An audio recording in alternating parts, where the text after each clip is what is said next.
He says their argument is completely a lie.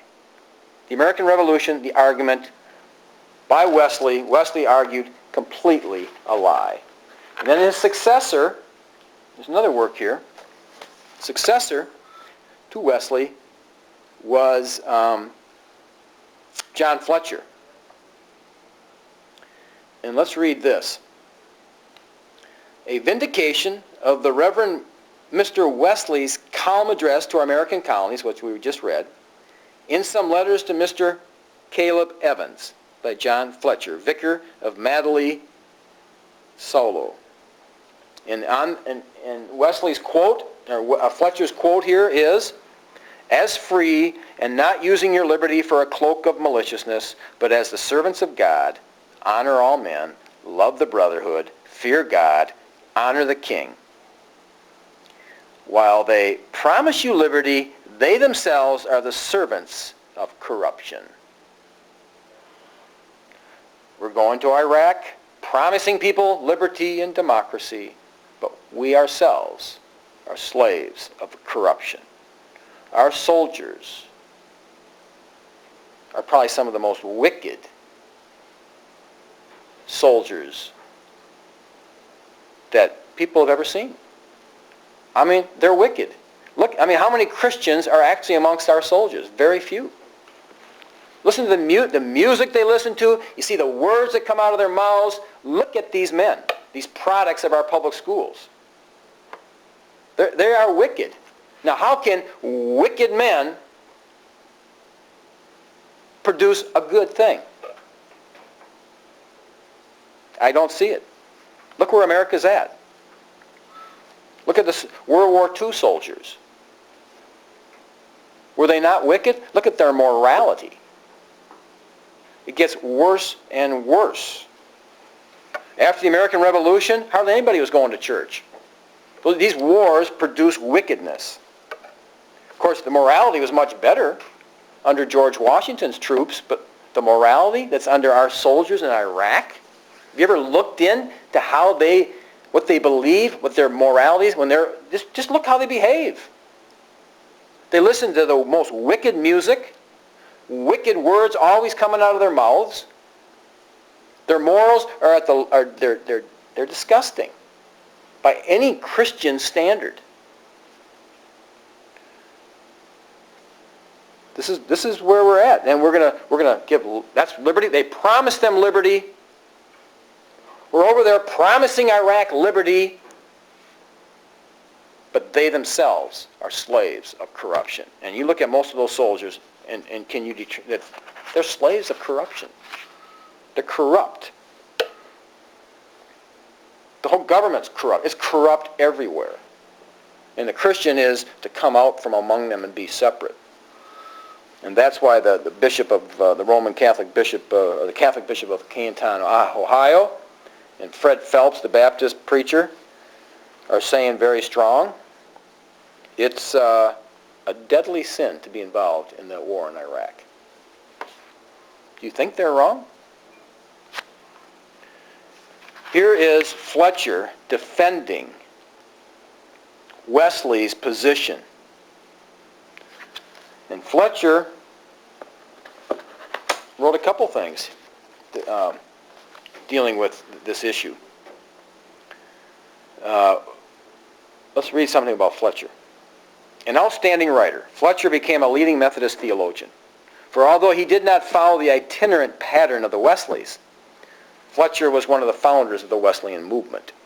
He became vicar of Madeley, of Shropshire in 1760 and spent his life in that hard region. He was for a time superintendent of Selina, the Countess of Huntington's College of Trevecca in Wales. He resigned when his Arminian views clashed with Lady Huntington's strict Calvinism. Comparing him with George Whitefield, the leading preacher of his time, George Whitefield, John Wesley declared Fletcher to be superior in holy tempers and holiness of conversation. Indeed, Wesley claimed that Fletcher had never met so holy a man as John Fletcher, and never expected to do so this side of eternity. Other contemporaries seem to have shared this assessment of Fletcher's saintliness. The Bible and the Sword, 1776, this is an article Fletcher wrote, reflects the Wesleyan view of the righteousness of the British in suppressing the American rebellion. God was on England's side. Fletcher also wrote a vindication of the Reverend Mr. Wesley's Calm address.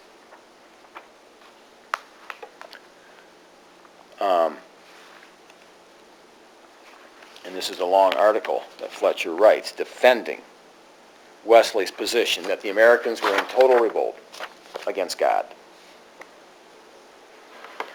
The leader of the Methodist Church, Wesley, in total revolt against God. Fletcher, considered by many to be one of the most godliest of men, total revolt against God. So what you have here is you have the Arminians versus the Calvinists. The Calvinists were saying, this is all right, this revolt. Let's look at what Fletcher says here. Thankful for the religious and civil liberty which I enjoy as a subject of Great Britain, persuaded that many warm, well-meaning men mistake an unreasonable opposition to the king and the minister for true patriotism. True patriotism would cause you to rebel against the king. But the word patria means father. The king is like a father. How could you be a patriot by rebelling against the father? It'd be like children saying, I'm the true patriot. We come against our father.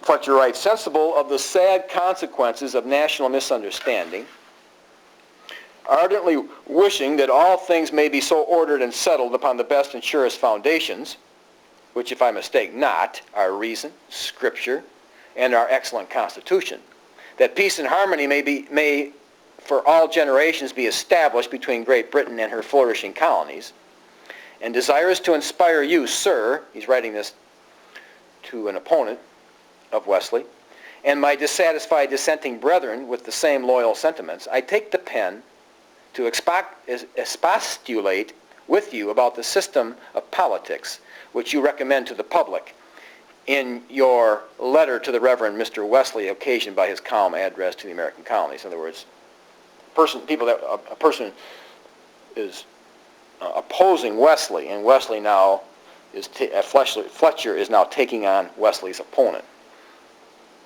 It is at this time particularly needful to throw light upon the question debated between Mr. Wesley and you. For if you are in the right, the sovereign, King George, is a tyrant. Taxing the colonists is robbery, and enforcing such taxation by the sword is murder, which is what the colonists claimed. And if the colonists are right, we ought to celebrate 4th of July as a great thing. If Wesley is right, and Fletcher is right, the British are right, 4th of July we ought to be in sackcloth and ashes confessing total rebellion against God. Fletcher writes, we cannot hold up the hands of our soldiers by prayer without committing sin.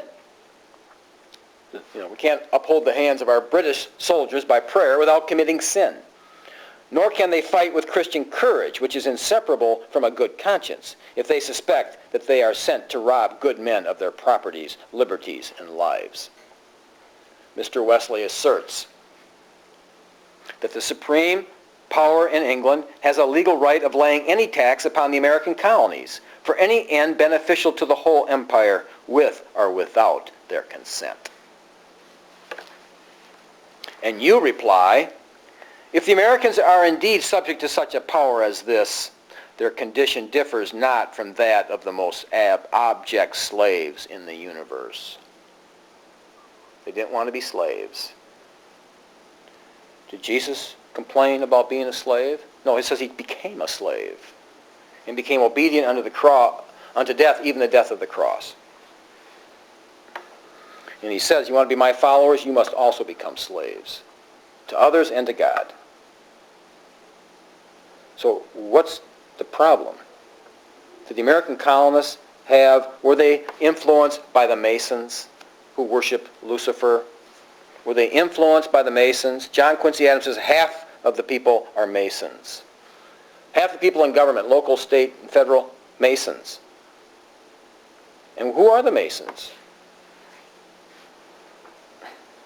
Well, people that are astute observers of it, the Catholic Church says they worship Lucifer. Therefore, no Catholic could ever be a Mason. Ever. Sir, I venture to assert that you are mistaken and that Mr. Wesley's proposition is rational, scriptural, and constitutional. In promising you to show in another letter the absurdity of your proposition, I enter upon the proof of my assertion by an appeal to reason, Scripture, and your own letter. In following this method, I shall address you as a man, a divine, and a controvertist. First, as a man. Here's the argument. The foundation upon which this country was built is the American Revolution. King George was a tyrant. We hate Saddam Hussein. He was a tyrant. And we're determined to eliminate all tyrants from the earth. Fletcher writes, does your mistake spring from your inattention to the nature of civil government? You represent the power which the king and parliament claim of disposing of some of the money of the colonists without their consent, as an encroachment upon British liberty, as an unjust tyrannical pretension, nay, as a species of robber. So the king was robbing them of 14%. Well, how about our government today robbing us of about 50%? That's fine, right? But did you never consider, sir, that in the nature of things our sovereign, I mean by this word, the king and his parliament, first jointly making laws not contrary to the laws of God, whose supreme dominion must always be submitted to by all created lawgivers, and secondly, executing the laws which have been made by imparting to magistrates and other officers of justice a sufficient power to put them in force.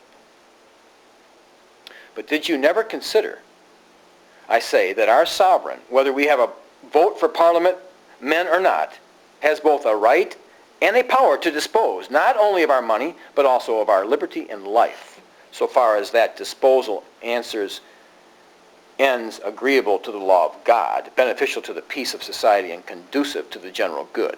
If this political doctrine is explained, you will, I am persuaded, assent to it as an indubitable truth. Could the sovereign rule and protect us if he had not this right and this power? See, apply this to the father in the home. See, we're stripping the father, just like we wanted to strip King George of his authority, we've stripped the father in the home of this. And do we have order in our homes? We have godly order in our homes? We have godly children being raised around the country? No. If we did, you wouldn't have most parents afraid to let their kids out of the house. But most parents are afraid to let their children even out of the home because people out there are so wicked.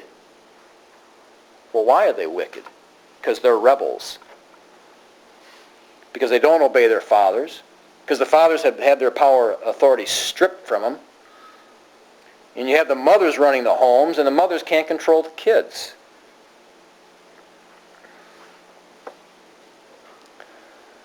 Could the sovereign rule and protect us if he had not this right and this power? Of course not.